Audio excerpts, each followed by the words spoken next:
இந்த இடம் பாத்தீங்களா, லைட்டா பல்லு அப்படியே பட்டுருச்சு. இதுகிட்ட கேக்குறான், என்ன ரியாக்ட் பண்றது பாருங்களேன்.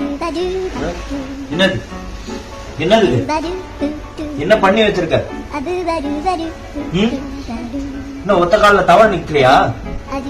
என்னது மூஞ்ச பாருங்களேன், கடிக்கும் போது தெரியல, பல்லு தெரியாம தான் பட்டுச்சு, ஆனா பண்ற ரியாக்ஷனை பாருங்களேன்.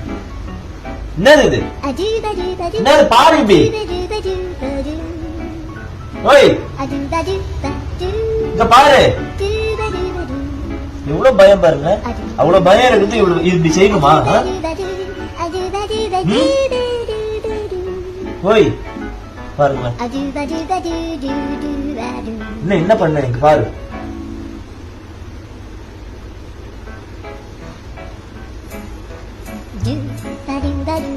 ஏய்